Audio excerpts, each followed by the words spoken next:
Hello friends, ಎಲ್ಲರಿಗೂ ನಮಸ್ಕಾರ. Welcome to Ram civils academy.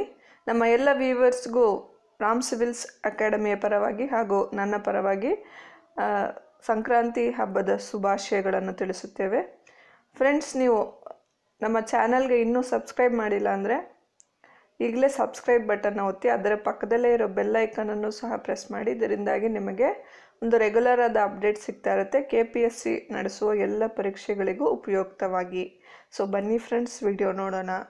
So ಫಸ್ಟಾಗಿ ನಾವು ನೋಡ್ತಾ ಇರೋದು ನಮ್ಮ ಸಂವಿಧಾನದ 103ನೇ ತಿದ್ದುಪಡಿ ಕಾಯ್ದೆ 2019, ಕಾನ್ಸ್ಟಿಟ್ಯೂಷನ್ 103rd ಅಮೆಂಡ್ಮೆಂಟ್ ಆ್ಯಕ್ಟ್ 2019.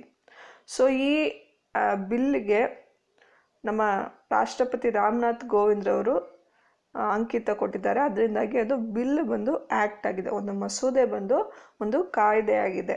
ಓಕೆನಾ? ಸೊ ಇದೇನಪ್ಪ ಕಾನ್ಸ್ಟಿಟ್ಯೂಷನ್ 103 ಅಮೆಂಡ್ಮೆಂಟ್ ಆ್ಯಕ್ಟ್ 2019 ಅಂದರೆ, ರೀಸೆಂಟಾಗಿ 10% ರಿಸರ್ವೇಷನ್ ಕೊಟ್ಟರು ಜನರಲ್ ಮೆರಿಟ್ ಕ್ಯಾಟಗರಿಲಿರುವ ಎಕನಾಮಿಕಲಿ ವೀಕರ್ ಸೆಕ್ಷನ್ಸ್. ಸೊ ಇದು ಏನು ಕ್ರೈಟೀರಿಯಾ ಬೇಸ್ ಮೇಲೆ ಕೊಟ್ಟರು ಅಂದರೆ, ಅವರ ವಾರ್ಷಿಕ ವರಮಾನ ಯಾರೆಲ್ಲ ಈ ರಿಸರ್ವೇಷನ್ನ ಪಡ್ಕೋಬೋದು ಅಂದರೆ ಅವ್ರಿಗೆ ಕೆಲವೊಂದು ಕ್ರೈಟೀರಿಯಾ ಕೊಟ್ಟರು. ಅದೇನಪ್ಪ ಅಂದರೆ 4 ಪಾಯಿಂಟ್ಸು. ಅದು ಅವರ ವಾರ್ಷಿಕ ವರಮಾನ 8 ಲಕ್ಷಕ್ಕಿಂತ ಕಮ್ಮಿ ಇರಬೇಕು. ಅದೇ ರೀತಿ ಅವರಿಗೆ 5 ಎಕರೆ ನೆಲಕ್ಕಿಂತ ಕಮ್ಮಿ ಇರಬೇಕು. ಅದೇ ರೀತಿ ನಗರ ಪ್ರದೇಶದಲ್ಲಿರೋರಿಗೆ 1000 ಸ್ಕ್ವೇರ್ ಫೀಟ್ಗಿಂತ ಕಮ್ಮಿ ಒಂದು ಮನೆ ಅಳತೆ ಇರಬೇಕು. ಅದೇ ರೀತಿ ಒಂದು 100 yards 200 yards ಅಂತ ಇರ್ತಾರೆ ಟೌನು ಮತ್ತು ರೂರಲ್ ಏರಿಯಾದಲ್ಲಿರೋರಿಗೆ ಮನೆ ಅಳತೆ ಇಷ್ಟರಲ್ಲಿ ಇರಬೇಕು ಅನ್ನೋದು. ಸೊ ಇದಿಷ್ಟು ಕಂಡೀಷನ್ಸು, ಯಾರೆಲ್ಲ ಈ ಅನುಕೂಲನ ಪಡ್ಕೋಬೋದು, ಈ ಕೋಟಾನ ಪಡ್ಕೋಬೋದು ಅನ್ನೋದು. ಸೊ ಓಕೆನಾ? ಜನರಲ್ ಮೆರಿಟ್ ಕ್ಯಾಟಗರಿಲಿ 10% ರಿಸರ್ವೇಷನ್, ಕೆಲಸ ಮತ್ತು ವಿದ್ಯಾಭ್ಯಾಸಕ್ಕೆ ಎಜುಕೇಷನಲ್ ಇನ್ಸ್ಟಿಟ್ಯೂಷನ್ಸ್ ಆ್ಯಂಡ್ ಜಾಬ್ಸ್. ಓಕೆನಾ? So this act amends the article 15 and 16 of the constitution to provide reservation for the economically weaker section in the general category. ಓಕೆನಾ? ಸೊ ಇಷ್ಟು ದಿವಸ 50% reservation ಇತ್ತು. ಯಾವ್ದ್ಯಾವ್ದು ಕ್ಯಾಟಗರಿಗೆ? ಪರಿಶಿಷ್ಟ ಜಾತಿ, ಪರಿಶಿಷ್ಟ ಪಂಗಡ ಹಾಗೂ OBC. ಸೊ ಇವ್ರಿಗೆಲ್ಲ ಸೇರಿ 50% ರಿಸರ್ವೇಷನ್ ಇತ್ತು. ಇವಾಗ ಏನಾಗಿದೆ ಅಂದರೆ, ಈ 10% ಸಹ ಸೇರಿ 60%, 60%ನಷ್ಟು ರಿಸರ್ವೇಷನ್ ಇದೆ. ಓಕೆನಾ? ಸೊ ಇದರಿಂದಾಗಿ ರಿಸರ್ವೇಷನ್ನ ಪರ್ಸೆಂಟೇಜು 50%ಗಿಂತ ಹೆಚ್ಚಾಗಿ 60%ಗೆ ಬಂದಿದೆ. ಓಕೆನಾ? ಸೊ ಇದು ಬಂದು ಕಾನ್ಸ್ಟಿಟ್ಯೂಷನ್ 103 ಅಮೆಂಡ್ಮೆಂಟ್ ಆ್ಯಕ್ಟು 2019. ಓಕೆನಾ? ಸೊ ಅದೇ ರೀತಿ ಇದರಿಂದಾಗಿ ಯಾರೆಲ್ಲ ಪಡ್ಕೋಬೋದು ಅನುಕೂಲನ ಅಂತ ಹೇಳಿದೆ. ಈ 103 ಅಮೆಂಡ್ಮೆಂಟ್ ಆ್ಯಕ್ಟು ಪ್ರೆಸಿಡೆಂಟ್ ಅವರು ಅಂಕಿತ ಕೊಟ್ಟಿದ್ದಾರೆ, ಅಸೆಂಟ್ ಕೊಟ್ಟಿದ್ದಾರೆ. So it will be first ರಾಜ್ಯ ಇದನ್ನು ಪಾಸ್ ಮಾಡಿದ್ದು ಯಾವುದಪ್ಪ? ಓಕೆನಾ? ಸೊ ಗುಜರಾತ್ ಬಂದು ಇದನ್ನು ಫಸ್ಟ್ ಇಂಪ್ಲಿಮೆಂಟ್ ಮಾಡಿದ್ದು ರಾಜ್ಯ. So Gujarat is the first state to implement 10% reservation quota for the economically weaker section in the general category. ಓಕೆನಾ? ಏನಾದರೂ ಪ್ರಶ್ನೆ ಬಂದರೆ ಇದೇ ಉತ್ತರ. ಗುಜರಾತ್ನಲ್ಲಿ ಮೊದಲ ಬಾರಿಗೆ ಇಂಪ್ಲಿಮೆಂಟ್ ಆಯಿತು. ಓಕೆನಾ? ಸೊ ನೆಕ್ಸ್ಟ್ ಏನಪ್ಪ ಅಂದರೆ ಅಮಾಘರೆ LED ಯೋಜನಾ. ಸೊ ಅಮಾಘರೆ LED ಯೋಜನಾ. LED ಅಂದರೆ ಏನಪ್ಪ ಅಂದರೆ ಲೈಟ್ ಎಮಿಟಿಂಗ್ ಡಿಯೋಡ್ ಅಂತ. ಓಕೆನಾ? ಲೈಟ್ ಎಮಿಟಿಂಗ್ ಡಿಯೋಡ್, OLED ಅಂತ ಹೇಳ್ತಾರೆ. OLED ಅಂದರೆ ಏನಪ್ಪ ಅಂದರೆ ಆರ್ಗ್ಯಾನಿಕ್ ಲೈಟ್ ಎಮಿಟಿಂಗ್ ಡಿಯೋಡ್. ಓಕೆನಾ? ಸೊ ಅದೇ ರೀತಿ ಈ ಯೋಜನೆಯನ್ನು ಒಡಿಶಾ ರಾಜ್ಯ ಸರ್ಕಾರ ಇಂಪ್ಲಿಮೆಂಟ್ ಮಾಡಿದೆ. ಸೊ ಇದೇನಪ್ಪ ಯೋಜನೆ ಅಂದರೆ, ಪ್ರತಿ ಕುಟುಂಬಕ್ಕೂ ಸುಮಾರು 95 ಲಕ್ಷ ಕುಟುಂಬಗಳಿಗೆ ಪ್ರತಿ ಕುಟುಂಬಕ್ಕೆ 4 ಉಚಿತವಾಗಿ 4 LED ಬಲ್ಬ್ಗಳನ್ನ ವಿತರಣೆ ಮಾಡ್ತಾ ಇದ್ದಾರೆ. ಸೊ ಯಾರೆಲ್ಲ ಇದರ ಎಲಿಜಿಬಿಲಿಟಿ ಅಥವಾ ಬೆನಿಫಿಷರೀಸ್ ಅಂದರೆ, national food security act 2013, national food security act of 2013 and state food security scheme of Odisha. So October 2, 2018ರಲ್ಲಿ ರಂದು ಒಡಿಶಾ ಸರ್ಕಾರ ಸ್ಟೇಟ್ ಫುಡ್ ಸೆಕ್ಯೂರಿಟಿ ಸ್ಕೀಮ್ ಅಂತ ಸ್ಕೀಮ್ನ ಸ್ಟಾರ್ಟ್ ಮಾಡ್ತು. ಓಕೆಪ್ಪ, ಏನಪ್ಪ ಸ್ಕೀಮ್ ಅಂದರೆ, ಈ ನ್ಯಾಷನಲ್ ಫುಡ್ ಸೆಕ್ಯೂರಿಟಿ ಆ್ಯಕ್ಟ್ನಿಂದ ಸುಮಾರು 25 ಲಕ್ಷ ಜನರು ಒಡಿಶಾದಲ್ಲಿ ಅದರಿಂದ ಹೊರಗುಳಿದಿದ್ದರು. ಸೊ ಅವರಿಗೋಸ್ಕರ ಒಂದು ಫುಡ್ ಸೆಕ್ಯೂರಿಟಿ, ಒಂದು ನಿರಂತರವಾದ ಒಂದು ರೇಷನ್ ವ್ಯವಸ್ಥೆಗೋಸ್ಕರ, ಫುಡ್ ಸೆಕ್ಯೂರಿಟಿಗೋಸ್ಕರ ಸ್ಟೇಟ್ ಫುಡ್ ಸೆಕ್ಯೂರಿಟಿ ಸ್ಕೀಮ್ ಅಂತ ಒಂದು ಒಡಿಶಾ ಸರ್ಕಾರ ಅಕ್ಟೋಬರ್ 2, 2018ರಂದು ಪ್ರಾರಂಭಿಸಿತು. ಓಕೆನಾ, ಇದು ಬಂದು it is A food security scheme in Odisha. So ಇದನ್ನು 2018 ಅಕ್ಟೋಬರ್ 2 ಗಾಂಧಿ ಜಯಂತಿ ದಿವಸ ಪ್ರಾರಂಭ ಮಾಡಾಯಿತು. ಅದೇ ರೀತಿ ಇದೇನಕ್ಕೆ ಈ LED ಬಲ್ಬು ಸುಮಾರು 95 ಲಕ್ಷ ಫ್ಯಾಮಿಲೀಸ್ಗೆ ಕೊಡಲಾಗ್ತಾ ಇದೆ, ಪ್ರತಿ ಕುಟುಂಬಕ್ಕೂ 4 LED ಬಲ್ಬು. ಸೊ ಇದೇನಪ್ಪ ಏಮು, ಇದರ ಪರ್ಪಸ್ ಏನಪ್ಪ ಅಂದರೆ ಹೈ ವಾಟ್ ಕನ್ಸಂಪ್ಷನ್ ಅಂತ ಏನಾಗುತ್ತೆ. ಸೊ LED ಬಲ್ಬಿಂದ ಪವರ್ ಕನ್ಸಂಪ್ಷನ್ ಕಮ್ಮಿ ಆಗಿರುತ್ತೆ ಅಂತ ನಿಮಗೆಲ್ಲರಿಗೂ ಗೊತ್ತಿದೆ. ಅದೇ ರೀತಿ ಈ LED ಬಲ್ಬಿಂದ ಎನರ್ಜಿ ಕನ್ಸಂಪ್ಷನ್ನ ಕಮ್ಮಿ ಮಾಡಬೇಕು ಅಂಥದ್ದು ಒಂದು ಯೋಚನೆ. ಸೊ ಒಡಿಶಾದ ಮುಖ್ಯಮಂತ್ರಿ ಯಾರಪ್ಪ ಅಂದರೆ ನಮ್ಮ ನವೀನ್ ಪಟ್ನಾಯಕ್ರವರು. ಅದೇ ರೀತಿ ಒಡಿಶಾದ ರಾಜಧಾನಿ ಏನು ಭುವನೇಶ್ವರ್, ಹಾಗೂ ಅಲ್ಲಿನ ರಾಜ್ಯಪಾಲರು ಗಣೇಶಿ ಲಾಲ್ರವರು. ಇತ್ತೀಚೆಗೆ ಅಲ್ಲಿ ವರ್ಲ್ಡ್ ಮೆನ್ಸ್ ಹಾಕಿ ಚಾಂಪಿಯನ್ಶಿಪ್ ನಡೆಯಿತು ಒಡಿಶಾದ ಕಳಿಂಗ ಸ್ಟೇಡಿಯಂನಲ್ಲಿ. ಸೊ ಅದಕ್ಕೆ ಮ್ಯಾಸ್ಕೋಟ್ ಆಗಿದ್ದು ಓಲಿ ದ ಟರ್ಟಲ್ ಅನ್ನೋ ಒಂದು ಲಾಂಛನ ಅಥವಾ ಮ್ಯಾಸ್ಕಾಟ್ನ ಅವರು ಸೆಲೆಕ್ಟ್ ಮಾಡಿದರು. ಸೊ ಅದೇನಪ್ಪ ಅಂದರೆ ಅದು ನಮ್ಮ ಆಲಿವ್ ರಿಡ್ಲಿ ಟರ್ಟಲ್ ಅಂತ ಒಂದು ಎಂಡೇಂಜರ್ಡ್ ಸ್ಪೀಷೀಸ್ ಇದೆ, ಒಂದು ಟರ್ಟಲ್ ಸ್ಪೀಷೀಸು. ಅದು ಒಡಿಶಾದ ಕಡಲ ತೀರದಲ್ಲಿ ಈ ಗರಿಮಾತಾ ಆಲಿವ್ ರಿಡ್ಲಿ ಟರ್ಟಲ್ಸ್ ಹಾಗೂ ಇನ್ನೊಂದು ಕಡೆ ಬಂದು ಅದು ಅಲ್ಲಿ ಮೊಟ್ಟೆ ಇಟ್ಟು ಮರಿ ಮಾಡಿ ಅದು ಮತ್ತೆ ಕಡಲಿಗೆ ಹೊರಟೋಗ್ತವೆ. ಸೊ ಈ ಒಂದು ನೆಸ್ಟಿಕ್ ಪ್ಯಾಟ್ರನ್ ಇಲ್ಲಿದೆ ಒಡಿಶಾದ ಕಡಲ ತೀರದಲ್ಲಿ. ಓಕೆ, ಋಷಿಕುಲ್ಯ ಹಾಗೂ ಗರಿಮಾತಾ ಈ 2 ಕಡಲ ತೀರ ಪ್ರದೇಶಗಳಲ್ಲಿ ಒಡಿಶಾಗೆ ಸೇರಿದ.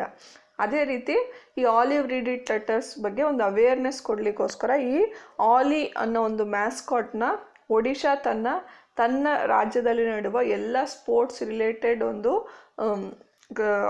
ಆರ್ಗನೈಸೇಷನ್ಸ್ಗಳಿಗೂ ಫಂಕ್ಷನ್ಸ್ಗಳಿಗೂ ಇದನ್ನು ಮ್ಯಾಸ್ಕಾಟ್ ಅಥವಾ ಚಿಹ್ನೆ ಅಥವಾ ಲಾಂಛನವಾಗಿ ಆಯ್ಕೆ ಮಾಡಿದೆ. ಅದೇ ರೀತಿ ಇನ್ನೊಂದು ಇನ್ಫಾರ್ಮೇಷನ್ ನಾನು ಯಾವಾಗಲೂ ಹೇಳ್ತಾ ಇರ್ತೀನಿ ಅಂದರೆ, ವೀಲರ್ ಐಲ್ಯಾಂಡ್ನ ಹೆಸರನ್ನು ಬದಲಾಯಿಸಿ ಒಡಿಶಾ ಕಡಲ ತೀರದಲ್ಲಿರುವ ವೀಲರ್ ಐಲ್ಯಾಂಡ್ನ ಹೆಸರನ್ನು ಬದಲಿಸಿ APJ ಅಬ್ದುಲ್ ಕಲಾಂ ಐಲ್ಯಾಂಡ್ ಅಂತ ನಮ್ಮ ಅಬ್ದುಲ್ ಕಲಾಂರವರ ಸ್ಮರಣಾರ್ಥ ಅದರ ಹೆಸರನ್ನು ಬದಲಾಯಿಸಿದ್ದಾರೆ. ಸೊ ಅಲ್ಲಿಂದನೇ ನಾವು ಬಹಳಷ್ಟು ನಮ್ಮ ಮಿಸೈಲ್ಗಳನ್ನು ಅಥವಾ ನಮ್ಮ ಇಸ್ರೋ ಲಾಂಚ್ ಮಾಡೋದಲ್ಲ, ಅಲ್ಲಿಂದ ಲಾಂಚ್ ಟೆಸ್ಟ್ ಮಾಡ್ತಾ ಇರುತ್ತೆ. ಓಕೆನಾ, ಸೊ ಇದಿಷ್ಟು ನೀವು ಜ್ಞಾಪಕ ಇಟ್ಕೊಳ್ಳಿ. ಸೊ ನೆಕ್ಸ್ಟ್ ಏನಪ್ಪ ಅಂದರೆ ಪಾಲಿಟಿ ರಿಲೇಟೆಡು ಸ್ವಲ್ಪ ಡಿಸ್ಕಸ್ ಮಾಡೋಣ. Ordinance making power of the president and governor. ಓಕೆನಾ, so article 123 deals with the legislative powers of the president. Okay na, the power of the president to promulgate ordinance during the recess of the parliament. So ಯಾವಾಗ parliament ಎರಡು ರಾಜ್ಯಸಭೆ ಲೋಕಸಭೆ ಎರಡೂ ಸಹ ಎರಡು ಸದನಗಳು ಸಹ ಅಲ್ಲಿ work ಮಾಡ್ತಿಲ್ಲ, ಎರಡು ಸಹ ಸೆಷನ್ನಲ್ಲಿ ಇರೋದಿಲ್ಲ, ಪ್ರೆಸಿಡೆಂಟ್ಗೆ ಒಂದು ಪವರ್ ಇರುತ್ತೆ. ಆ ಪವರ್ ಬಂದು ಅಂಡರ್ ಆರ್ಟಿಕಲ್ 123 ಅವರು ಸುಗ್ರೀವಾಜ್ಞೆ ಹೊರಡಿಸಬಹುದು. ಸೊ ಕೆಲವೊಂದು ವಿಷಯ ನೋಡ್ಕೊಳ್ಳೋಣ. ಇನ್ನೊಂದು ಏನಪ್ಪ ಅಂದರೆ ಇದು legislative powers of the president. So ಇದು ಯಾವಾಗಲೂ ಕಾಂಟ್ರವರ್ಸಿಲ್ ಇರುತ್ತೆ, ಬಿಕಾಸ್ ಕೌನ್ಸಿಲ್ ಆಫ್ ಮಿನಿಸ್ಟರ್ಸ್ ಏನಂತ ಹೇಳ್ತೀವಿ, council of ministers has the possibility of manipulating the ordinance making power of the president ಅಂತ ಹೇಳ್ತಾರೆ. ಸೊ ಪ್ರೆಸಿಡೆಂಟ್ ಆಫ್ ಇಂಡಿಯಾ ಯಾವಾಗಲ ರಾಷ್ಟ್ರಪತಿಯವರು ಯಾವಾಗೆಲ್ಲ ಒಂದು ಸುಗ್ರೀವಾಜ್ಞೆಯನ್ನು ಹೊರಡಿಸಬಹುದು ಅಂತ ಕೆಲವೊಂದು ಪಾಯಿಂಟ್ಸ್ ನೋಡ್ಕೊಳ್ಳೋಣ. ಸೊ ಅವರು ಒಂದು ಸದನ ಸಹ ಪಾರ್ಲಿಮೆಂಟ್ ಸೆಷನಲ್ಲಿ ಇಲ್ಲದೆ ಇದ್ರೂ ಸಹ ಅವರು ಈ ಸುಗ್ರೀವಾಜ್ಞೆಯನ್ನು ಹೊರಡಿಸಬಹುದು. Can issue ordinance when one of the houses of the parliament is not in session. Okay na, so the maximum validity of an ordinance is 6 months and 6 weeks. Okay na, so 6 months and 6 weeks. An ordinance will expire after the 6 weeks once both the houses of the parliament are in session. So ಎರಡು ಸದನಗಳು ಸಹ parliamentary ಸೆಷನ್ಗೆ ಕೂಡಿದಾಗ ಅದು ಕಳೆದು 6 ವಾರಗಳ ನಂತರ ಈ ordinance ಅಥವಾ ಸುಗ್ರೀವಾಜ್ಞೆ ತನ್ನ ಒಂದು ಪವರನ್ನು ಕಳೆಕೊಳ್ಳುತ್ತೆ. ಸೊ ಅದು ಎಕ್ಸ್ಪೈರ್ ಆಗುತ್ತೆ. ಓಕೆನಾ, so this is under article 123 of the constitution of India. So ಅದೇ ರೀತಿ ನಮ್ಮ ಗವರ್ನರು ಸಹ ಒಂದು ಆರ್ಡಿನೆನ್ಸ್ನ ಪಾಸ್ ಮಾಡಬಹುದು. ಇದು ಯಾವ ಆರ್ಟಿಕಲಲ್ಲಿ? ಇದು ಅಂದರೆ article 213. Okay, deals with the ordinance making power of the governor of the state. So ordinance making power of the governor of the state is related to article 213. ಅದೇ ರೀತಿ president ordinance making power 123. So ಇದು ಜ್ಞಾಪಕ ಇಟ್ಕೊಳ್ಳಿ, confuse ಮಾಡ್ಕೊಬಿಡಿ. So ಇವಾಗ ಏನಕ್ಕಪ್ಪ ಇದು ಹೇಳ್ತಾ ಇದ್ದೀನಿ ಅಂದರೆ, ಸೊ ರೀಸೆಂಟಾಗಿ ತ್ರಿವಳಿ ತಲಾಕ್ ಮಸೂದೆನ ಲೋಕಸಭೆ ಪಾಸ್ ಮಾಡ್ತು, ಆದರೆ ರಾಜ್ಯಸಭೆಯಲ್ಲಿ ಪಾಸ್ ಆಗಲಿಲ್ಲ. ಬಿಕಾಸ್ ಸರ್ಕಾರಕ್ಕೆ ಬಹುಮತ ಇಲ್ಲ, ಅಲ್ಲಿ ಬಹಳಷ್ಟು ಕಾಂಟ್ರವರ್ಸಿ ಆಯಿತು. ಓಕೆನಾ? ಸೊ ಇದರಿಂದಾಗಿ ಇವಾಗ ಏನಾಗಿದೆ ಅಂದರೆ, ಸೆಪ್ಟೆಂಬರ್ 2018ರಲ್ಲಿ ಒಂದು ಸರಿ ಸುಗ್ರೀವಾಜ್ಞೆ ಪಾಸ್ ಆಗಿತ್ತು, ತ್ರಿವಳಿ ತಲಾಕ್ನ ಸುಗ್ರೀವಾಜ್ಞೆ. Muslim women protection of the rights on the marriage ordinance ಅಂತ ಒಂದು ಆರ್ಡಿನೆನ್ಸ್ನ ಪಾಸ್ ಮಾಡಿದರು. ಸೊ ಆ ಆರ್ಡಿನೆನ್ಸು ಸೆಪ್ಟೆಂಬರ್ 2018ರಲ್ಲಿ ಪಾಸ್ ಆಗಿತ್ತು. ಸೊ ಅದು ಬಂದು ಅದಾದ ನಂತರ ಇವಾಗ ಬಿಲ್ 2000 ಏನಂತ ಬಿಲ್ ಇತ್ತು, ನಮ್ಮ ಮುಸ್ಲಿಂ ಮಹಿಳೆಯರ ಮದುವೆ ಹಕ್ಕುಗಳ ರಕ್ಷಣೆ ಸುಗ್ರೀವಾಜ್ಞೆ 2019 ಈಗ ಪಾಸ್ ಮಾಡಿದ್ದಾರೆ. ಸೊ ಇವಾಗ ಕಾನೂನು ಬಾಹಿರ ಹಾಗೂ ಜಾಮೀನು ರಹಿತ ಕ್ರಿಮಿನಲ್ ಅಪರಾಧವಾಗಿದೆ ತ್ರಿವಳಿ ತಲಾಕ್ ಅನ್ನೋದು. ಸೊ ತ್ರಿವಳಿ ತಲಾಕ್ ನೀಡುವ ಮುಸ್ಲಿಂ ಪುರುಷರಿಗೆ 3 ವರ್ಷ ಜೈಲು ಶಿಕ್ಷೆಯಾಗಲಿದೆ ಅಂತ ಈ ಆರ್ಡಿನೆನ್ಸ್ನಲ್ಲಿ ಹೇಳಿದ್ದಾರೆ. ಸೊ ನಾವು ಇದಕ್ಕೆ ಮುಂಚೆ ತ್ರಿವಳಿ ತಲಾಕ್ ಬಗ್ಗೆ ಡಿಸ್ಕಸ್ ಮಾಡಿದ್ದೀವಿ. ಸೊ ಅದನ್ನು ನೋಡ್ಕೊಳ್ಳಿ. ಸೊ ಬೇಕಿದ್ರೆ ಲಿಂಕ್ನ ನಾನು ಕೆಳಗಡೆ ಡಿಸ್ಕ್ರಿಪ್ಷನ್ ಬಾಕ್ಸಲ್ಲಿ ಹಾಕ್ತೀನಿ. ಸೊ ಹೊಸದಾಗಿ ಸೇರಿರೋ ವ್ಯೂವರ್ಸ್ಗೋಸ್ಕರ ಇದು ನಾನು ಏನಾದರೂ ಡಿಸ್ಕಷನ್ ಮಾಡ್ತಿರುವಾಗ ಅದಕ್ಕೆ ಮುಂಚೆ ಡಿಸ್ಕಸ್ ಮಾಡಿದರೆ ಅದನ್ನು ನಾನು ಕೆಳಗಡೆ ಲಿಂಕಲ್ಲಿ ಹಾಕಿರ್ತೀನಿ. ಸೊ ಅದನ್ನು ಸಹ ನೀವು ನೋಡಿಕೊಂಡ್ರೆ ನಿಮಗೆ ಬೆಟರ್ ಅಂಡರ್ಸ್ಟ್ಯಾಂಡಿಂಗ್ ಬರುತ್ತೆ ಡಿಸ್ಕಷನ್ ಮಾಡಿದ್ದು. ಸೊ ಅದೇ ರೀತಿ ಇನ್ನೊಂದು ಆರ್ಡಿನೆನ್ಸ್ನು ಪಾಸ್ ಮಾಡಿದ್ದಾರೆ ಪ್ರೆಸಿಡೆಂಟು. ಅದೇನಪ್ಪ ಅಂದರೆ ಕಂಪನಿ ಅಮೆಂಡ್ಮೆಂಟ್ ಆರ್ಡಿನೆನ್ಸ್ 2019. ಅದೇ ರೀತಿ Indian medical council amendment ordinance 2019. So MCI ಬದಲಿಗೆ ರಾಷ್ಟ್ರೀಯ ವೈದ್ಯಕೀಯ ಆಯೋಗ ರಚನೆಯ ಮಸೂದೆ ಸಂಸತ್ತಿನ ಅಂಗೀಕಾರಕ್ಕೆ ಬಾಕಿ ಇದೆ. ಮಸೂದೆ ಅಂಗೀಕಾರ ಆಗುವವರೆಗೂ ತಜ್ಞರ ಸಮಿತಿಯು MCIಯನ್ನು ಮುನ್ನಡೆಸಲು ಅವಕಾಶ ಕಲ್ಪಿಸುವ ಸುಗ್ರೀವಾಜ್ಞೆಗೆ ಕೇಂದ್ರ ಸಂಪುಟ ಸಭೆ ಅನುಮತಿ ನೀಡಿದೆ. ಓಕೆನಾ? ಸೊ ಇವಾಗ 3 ಆರ್ಡಿನೆನ್ಸು ಒಟ್ಟಾರೆ ಮಾಡಿದ್ದಾರೆ, ಪಾಸ್ ಮಾಡಿದ್ದಾರೆ ನಮ್ಮ ಪ್ರೆಸಿಡೆಂಟು. ಓಕೆನಾ? ಸೊ ನೆಕ್ಸ್ಟ್ ಏನಪ್ಪ ಅಂದರೆ ಮೊಬೈಲ್ ವಾಲೆಟ್. ಸೊ ಮೊಬೈಲ್ ವಾಲೆಟ್ಗೆ RBI ಹೊಸ ನಿಯಮ ಇಂಪ್ಲಿಮೆಂಟ್ ಮಾಡ್ತಾ ಇದೆ. ಸೊ ಮೊಬೈಲ್ ವಾಲೆಟ್ ಅಂದರೆ ಏನಪ್ಪ ಅಂದರೆ, ಸೊ ಈ Paytm, ಮೊಬಿವಿಕ್ಕು, ರೂಪೇ, M-Pesa, ಸೊ ಇವೆಲ್ಲ ಬಂದು ನಮ್ಮ ಚಿಲ್ಲರ್ ಅಂತ ಹೇಳ್ತೀವಿ. ಅದೇ ರೀತಿ M-Swipe ಅಂತ ಹೇಳ್ತೀವಿ, M-Pesa ಅಂತ ಹೇಳ್ತೀವಿ. ಸೊ ಈ ಎಲ್ಲ ಹೆಸರುಗಳು ಬಂದು ಮೊಬೈಲ್ ವ್ಯಾಲೆಟ್ಸು. ಸೊ ಮೊಬೈಲ್ ಮುಖಾಂತರ ನಮ್ಮ ಡೆಬಿಟ್ ಕಾರ್ಡ್ ಅಥವಾ ಕ್ರೆಡಿಟ್ ಕಾರ್ಡ್ಗಳನ್ನು ಬಳಸಿ ಅಥವಾ ನಮ್ಮ ಅಕೌಂಟನ್ನು ಈ ಮೊಬೈಲ್ ವ್ಯಾಲೆಟ್ಗಳಿಗೆ ಲಿಂಕ್ ಮಾಡಿ ಇದರ ಮೂಲಕ ನಾವು ಒಂದು ಪೇಮೆಂಟನ್ನು ಅಥವಾ ಹಣವನ್ನು ಡಿಜಿಟಲ್ ಅಂದರೆ ನಗದು ರಹಿತ ಟ್ರಾನ್ಸಾಕ್ಷನ್ ಮಾಡಲಿಕ್ಕೆ ಇದು ಒಂದು ಮೊಬೈಲ್ ವ್ಯಾಲೆಟ್ಸ್ ಮೂಲಕ ಮಾಡ್ತೀವಿ. ಸೊ ಇದನ್ನು ಒಂದು ಸ್ವಲ್ಪ ನಮ್ಮ RBI ಹೊಸ ನಿಯಮವನ್ನು ತಂದಿದೆ. ಏನಪ್ಪ ಹೊಸ ನಿಯಮ ಅಂದರೆ, ಇದಕ್ಕೂ ಮುಂಚೆ ಮೊಬೈಲ್ ವ್ಯಾಲೆಟ್ನ ಮೂಲಕ ಟ್ರಾನ್ಸಾಕ್ಷನ್ ಮಾಡುವಾಗ ಏನಾದರೂ ನಿಮ್ಮ ಟ್ರಾನ್ಸಾಕ್ಷನ್ ತಪ್ಪಾದರೆ ಅಥವಾ ನೀವು ಹಣನ ಕಳ್ಕೊಂಡ್ರೆ ಅದು ನಿಮಗೆ ತಿರುಗಿ ಬರುತ್ತಿರಲಿಲ್ಲ. Because it was not under any rules. ಆದರೆ ಇವಾಗ ಹೊಸದಾಗಿ ನಿಯಮ ಮಾಡ್ತಾ ಇದ್ದಾರೆ. ಏನು ನಿಯಮ ಅಂದರೆ, ನೀವು ಇಮಿಡಿಯೇಟಾಗಿ ನೀವು ಕಂಪ್ಲೇಂಟ್ ಕೊಟ್ಟು ವಿತಿನ್ 3 days ಕಂಪ್ಲೇಂಟ್ ಕೊಟ್ಟರೆ ನಿಮ್ಮ ಹಣವನ್ನು ಅವರು ತಿರುಗಿ ವಿತಿನ್ 90 days ತನಕ ಅವ್ರಿಗೆ ಟೈಮ್ ಇರುತ್ತೆ. ಸೊ ಅಲ್ಲಿ ತನಕನೂ ಕೊಡಲಿಲ್ಲ ಅಂದರೆ ಅವರು ಕಂಪ್ಲೀಟ್ ಹಣನ ವಾಪಸ್ ಕೊಡಬೇಕಾಗತ್ತೆ. ಸೊ ಇನ್ನೊಂದು ಏನಪ್ಪ ರೂಲ್ ಮಾಡಿದ್ದಾರೆ ಅಂದರೆ, ಈ ಮೊಬೈಲ್ ವ್ಯಾಲೆಟ್ಗಳು ಕಂಪಲ್ಸರಿಯಾಗಿ KYC ನೋ ಯುವರ್ ಕಸ್ಟಮರ್, ಹಾಗಂದರೆ ತಿಳಿಯರಿ ನಿಮ್ಮ ಗ್ರಾಹಕರು ಅಂತ ಏನು ಹೇಳ್ತಾರೆ, ಈ ಪ್ರಕ್ರಿಯೆಯನ್ನು ಪೂರ್ಣಗೊಳಿಸಿರಬೇಕು. ಸೊ KYCನ ಕಂಪ್ಲೀಟ್ ಮಾಡಿರಬೇಕು. ಸೊ KYC ಕಂಪ್ಲೀಟ್ ಆಗಿಲ್ಲ ಅಂದರೆ ಮಾರ್ಚ್ 1 ಮಾರ್ಚ್ 1, 2019 ಈ ಮೊಬೈಲ್ ವ್ಯಾಲೆಟ್ಗಳು ವರ್ಕ್ ಮಾಡಲಿಕ್ಕಾಗಲ್ಲ. ಸೊ ಆಗ ಅದನ್ನು ರದ್ದು ಮಾಡ್ತಾರೆ ಅಥವಾ ಅದನ್ನು ನಿರ್ಬಂಧ ಮಾಡ್ತಾರೆ RBI ರವರು. ಸೊ ಈ RBI ರವರು ಈ ಮೊಬೈಲ್ ವ್ಯಾಲೆಟ್ಗಳನ್ನ ಒಂದು ಹೊಸ ರೂಲ್ನ ಮಾಡಿದ್ದಾರೆ. ಸೊ ಇದೇ ರೀತಿ ನಾವು ಹಣ ಕಳ್ಕೊಳ್ಳೋದು ಏನಾದರೂ ತೊಂದರೆ ಆದರೆ ಅದರಿಂದ ರಿಕವರಿ ಆಗುತ್ತೆ ಇನ್ಮೇಲೆ. ಸೊ ಏನೋ SMS ಬರುತ್ತೆ, ಮೇಲ್ ಬರುತ್ತೆ ಟ್ರಾನ್ಸಾಕ್ಷನ್ದು. ಸೊ ಅದನ್ನು ಪ್ರೂಫಾಗಿ ಇಟ್ಕೊಂಡು ನಾವು ಈ ಟ್ರಾನ್ಸಾಕ್ಷನ್ ಈ ಥರ ಒಂದು ಆ್ಯಪ್ನ ಮೂಲಕ ಮಾಡ್ತಿರ್ತೀವಿ, ಮೊಬೈಲ್ ಆ್ಯಪ್ನ ಮೂಲಕ. ಸೊ ಇದೆಲ್ಲ ಟ್ರಾನ್ಸಾಕ್ಷನ್ ಆಗೋದು ಮೊಬೈಲ್ ಆ್ಯಪ್ನ ಮೂಲಕ. ಸೊ ಆ ಆ್ಯಪ್ದು ಏನಾದರೂ ಫಾಲ್ಟ್ ಇರ್ಬೋದು, ಅಥವಾ ನಮ್ಮ ಟ್ರಾನ್ಸಾಕ್ಷನ್ ನಡೆಯುವಾಗ ಏನಾದರೂ ಒಂದು ಮಿಸ್ಟೇಕ್ ಆಗಿರ್ಬೋದು. ಸೊ ಅದೇ ರೀತಿ ಎಷ್ಟೊಂದು ಈಗ ಏನು ಹೇಳ್ತಾ ಇದ್ರೆ ಫೇಕ್ ಆ್ಯಪ್ಸ್ ಎಲ್ಲ ಬಂದಿದೆ. ಸೊ ಅದೇ ರೀತಿ ನಾವೇನಾದರೂ ಒಂದು ದುಡ್ಡು ಕಳ್ಕೊಂಡಾದ ಪಕ್ಷದಲ್ಲಿ ಅದು ಕಂಪ್ಲೇಂಟ್ ಮಾಡಿದಾಗ ಸೊ ಇಂತಿಷ್ಟೇ ಸಮಯದೊಳಗೆ ಅವರು ನಮಗೆ ಆ ದುಡ್ಡನ್ನು ತಿರುಗಿ ಕೊಡಬೇಕು ಅಂತ ಒಂದು ರೂಲ್ಸ್ನ RBIನವರು ಮಾಡ್ತಾ ಇದ್ದಾರೆ. ಸೊ RBIನ ಗವರ್ನರ್ ಯಾರಪ್ಪ ಅಂದರೆ ಇವಾಗ ಶಕ್ತಿಕಾಂತ್ ದಾಸ್ರವರು. ಓಕೆನಾ, ಶಕ್ತಿಕಾಂತ್ ದಾಸ್ರವರು ನಮ್ಮ 25ನೇ RBI ಗವರ್ನರ್ ಆಗಿ ಕೆಲಸ ನಿರ್ವಹಿಸ್ತಾ ಇದ್ದಾರೆ. ಸೊ ನೆಕ್ಸ್ಟ್ ಏನಪ್ಪ ಅಂದರೆ 9 ಕಚೇರಿಗಳು ಉತ್ತರ ಕರ್ನಾಟಕಕ್ಕೆ ಸ್ಥಳಾಂತರ. ಸೊ ಬೆಳಗಾವಿ ಸೆಷನ್ ನಡೆದಿತ್ತು ಇತ್ತೀಚೆಗೆ, ಆವಾಗ ಅಸೆಂಬ್ಲಿ ಸೆಷನಲ್ಲಿ ಅಲ್ಲಿ ನಮ್ಮ ಮುಖ್ಯಮಂತ್ರಿ HD ಕುಮಾರಸ್ವಾಮಿ ಅವರು ಹೇಳಿದರು. ಸೊ ಅವರು ಇದೇ ರೀತಿ ನಮ್ಮ ಕಚೇರಿಗಳನ್ನ ನಾರ್ತ್ ಕರ್ನಾಟಕಕ್ಕೆ ಶಿಫ್ಟ್ ಮಾಡ್ತೀವಿ ಅಂತ ಹೇಳಿದರು. ಸೊ ಅದೇ ರೀತಿ ಈಗ ವಿವಿಧ ನಗರಗಳಿಗೆ ಸ್ಥಳಾಂತರ ಮಾಡಿ ರಾಜ್ಯ ಸರ್ಕಾರ ಆದೇಶ ಹೊರಡಿಸಿದೆ. ಸೊ ಈ ಕಚೇರಿಗಳು ಬರುವ ಏಪ್ರಿಲ್ 1ರಿಂದ ಕಾರ್ಯಾರಂಭ ಮಾಡಲಿವೆ. ರಾಜ್ಯ ಸರ್ಕಾರ ಈ ಹಿಂದೆ ಘೋಷಿಸಿದ ಪ್ರಕಾರ ಉತ್ತರ ಕರ್ನಾಟಕ ಭಾಗಕ್ಕೆ ಸರ್ಕಾರಿ ಕಚೇರಿಗಳ ಸ್ಥಳಾಂತರ.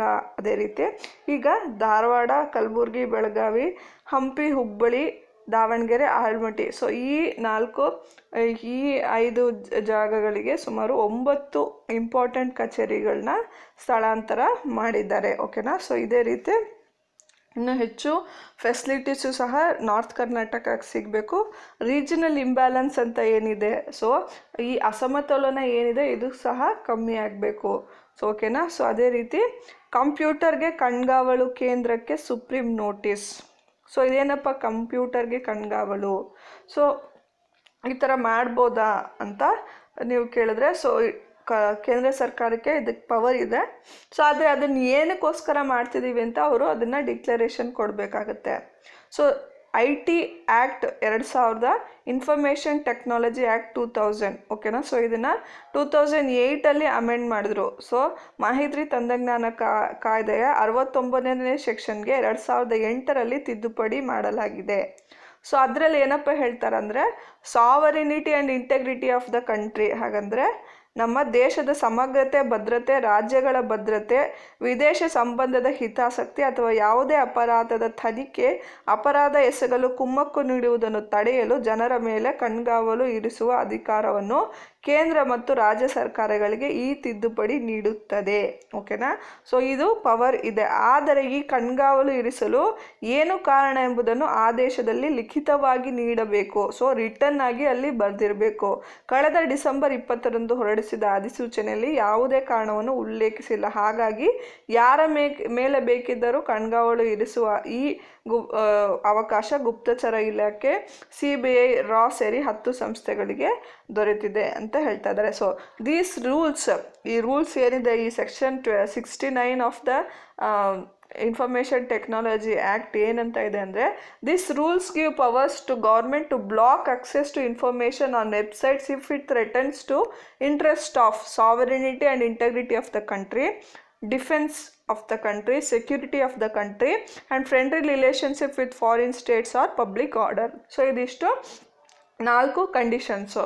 ಸೊ ಈ 4 ಕಂಡೀಷನ್ಸ್ನ ಅದೇನಾದ್ರು ಅಬ್ಸ್ಟ್ರಕ್ಟ್ ಮಾಡಾಗಿದ್ದರೆ ಮಾತ್ರ ಅವ್ರಿಗೆ ಪರ್ಮಿಷನ್ ಇದೆ. ಆದರೆ ಈ ಪರ್ಮಿಷನ್ ಕೊಟ್ಟರೂ ಸಹ ಅದು ಏನಕ್ಕೋಸ್ಕರ ರೀಸನ್ ಅಂತ ಅವರು ಆ ಆರ್ಡರ್ನಲ್ಲಿ ಉಲ್ಲೇಖ ಮಾಡಿರಬೇಕು. ಸೊ ಇವಾಗ ಒಂದು ಈ ಕೇಸ್ ಹಾಕಿದ್ದಾರೆ, ಪಬ್ಲಿಕ್ ಇಂಟ್ರೆಸ್ಟ್ ಲಿಟಿಗೇಷನ್ ಹಾಕಿದ್ದಾರೆ, ಕೋರಿ ಒಂದು ಅರ್ಜಿನ ಸಲ್ಲಿಸಿದ್ದಾರೆ ಸುಪ್ರೀಂ ಕೋರ್ಟ್ಗೆ. ಸೊ ಈ ಅಧಿಸೂಚನೆ ತಕ್ಷಣ ತಡೆ ನೀಡಲು ಸಾಧ್ಯ ಇಲ್ಲ ಅಂತ ರಂಜನ್ ಗೊಗೊಯ್ ಪೀಠ ನೇತೃತ್ವದ ಪೀಠ ಹೇಳಿದೆ. ಸೊ ಓಕೆನಾ. ಖಾಸಗಿತನದ ಹಕ್ಕಿನ ಬಗ್ಗೆ ಸುಪ್ರೀಂ ಕೋರ್ಟ್ನ 9 ನ್ಯಾಯಮೂರ್ತಿಗಳ ಪೀಠವು ಇತ್ತೀಚೆಗೆ ನೀಡಿದ ತೀರ್ಪಿನ ಹಿನ್ನೆಲೆಯಲ್ಲಿ ಮಾಹಿತಿ ತಂತ್ರಜ್ಞಾನ ನಿಯಮಗಳನ್ನು ಅರ್ಥ ಮಾಡಿಕೊಳ್ಳಬೇಕು. ಸೊ ಇದು privacy also includes the information on the internet also. So ನಮ್ಮ ಇನ್ಫಾರ್ಮೇಷನ್ ಇಂಟರ್ನೆಟ್ನಲ್ಲಿ ಅವ್ರನ್ನ ಗೌರ್ಮೆಂಟ್ ಸ್ನೂಪ್ ಮಾಡೋದು ಅಥವಾ ಅದನ್ನು ಸ್ಪೈ ಮಾಡೋದು ಸಹ it is also affecting the privacy of the person ಅಂತ ಇಲ್ಲಿ ಒಂದು ಅಪ್ಲಿಕೇಶನ್ ಹಾಕಿರೋರು ಹೇಳ್ತಾ ಇದ್ದಾರೆ. ಸೊ ವಿಡಿಯೋ ಇಷ್ಟ ಆಗುತ್ತೆ ಅಂದ್ಕೊಂಡಿದ್ದೀನಿ. ಇಷ್ಟ ಆಗಿದ್ರೆ ಲೈಕ್ ಮಾಡಿ, ಶೇರ್ ಮಾಡಿ ಫ್ರೆಂಡ್ಸ್ ಜೊತೆ. ಅದೇ ರೀತಿ ಪಕ್ಕದಲ್ಲೇ ಇರೋ ಬೆಲ್ ಐಕಾನ್ ಸಬ್ಸ್ಕ್ರೈಬ್ ಮಾಡಿ ಚಾನಲ್ಗೆ. ಪಕ್ಕದಲ್ಲೇ ಇರೋ ಬೆಲ್ ಐಕಾನ್ನ ಪ್ರೆಸ್ ಮಾಡಿ. ಇದರಿಂದಾಗಿ ನಿಮಗೆ KPSC ನಡೆಸುವ ಎಲ್ಲ ಪರೀಕ್ಷೆಗಳಿಗೂ ಒಂದು ರೆಗ್ಯುಲರ್ ಆದ ಅಪ್ಡೇಟ್ ಸಿಗ್ತಾ ಇರುತ್ತೆ. Thank you.